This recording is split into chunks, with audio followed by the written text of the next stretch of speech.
नमस्कार जय जगन्नाथ डुगुआई से यूट्यूब चैनल को मु रश्मि आपण मानक स्वागत करुच्ची। आसतु आज भेजिटेबल को लेकिन प्रस्तुत करुच्ची संबर। देखंतु टमाटो भेंडी पियाज बैगण कखारू सजना छुई भल भाव में प्रथम काटी दउची। देखंतु परिवा को छोट छोट करी काटी देली। टमाटो को अलगा रखी देछि। पियाज देखंतु भेंडी की एमती टाइप रो काटी देछि। संबर प्रस्तुत करिया पई कोन कोन सामग्री दरकार आसंतु देखिबा।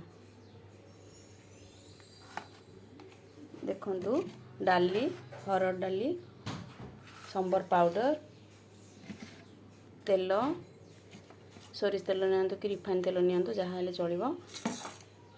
देखंतु भेसुंगा पत्र लूण हलदी पंचफुटण सुखिला लंका तेंतुली की किछि समय पई बतुरई देबे। एबे चलंतु प्रस्तुत करिबा। प्रथमे कड़ाईटा को बसई देछि।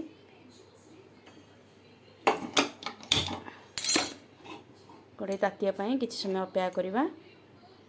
कड़ाई रे बेसी समय लागियो सेथि पई मु प्रेशर कुकर यूज करूची।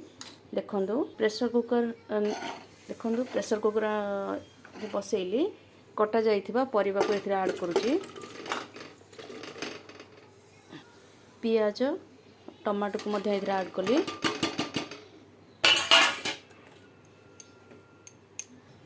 हरड़ डाली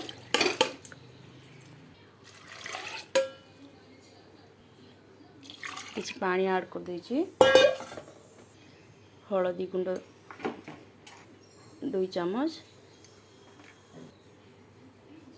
लूण 2 चम्मच आपण माने स्वाद अनुसार लूण देबे।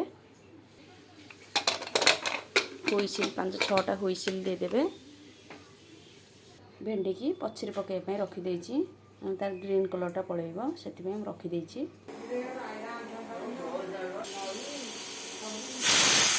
एबे गैस को बंद कर देली। चलंत गैस रो हुइसिलटा काढी दबा। तो हुइसिल काढी देली। एबे जो काटी के रखी भेंडी की ऐड करूची। टिके एपट सेपट कर दबा। संबर पाउडर ऐड कली 2 चम्मच संबर पाउडर ऐड करची। टिके एपट सेपट कर दबा भल भाव में। फिर घोड़णी रे घोड़े दूची। देखंतु किछि समय पे हम रखि दबा। तेंतुड़ी की हाथ रे भल भाव चपड़ी दबा। गोटे कड़ाई बसैची तातिया पई छाड़ी दउची। कड़ाई ताती गलानी तेल एबे ऐड करची।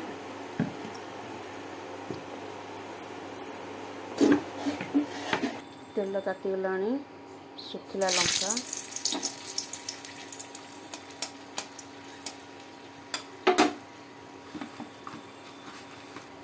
पंचफुटण भेसुंगा पत्र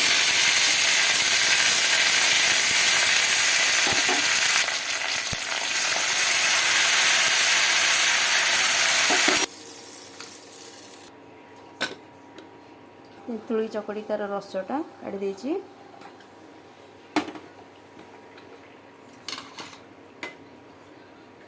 किछि तेंतुली रस आपण माने जति खट्टा खाइबे सेति की देबे।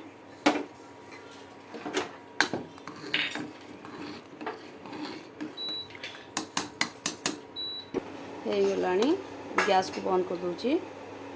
देखंतु संबर ए प्रकार आपण माने प्रस्तुत करिवे। संबर आपण माने उपमा रे डोसा रे रुटी रे भात रे आपण माने सबु थेरे खाई परिबे। बहुत बढ़िया भल भाव रे रेसिपीटा आपण माने प्रस्तुत करिवे।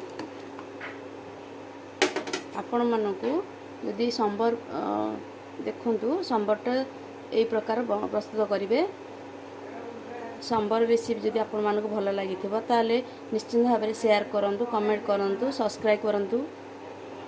रहउची नमस्कार जय जगन्नाथ।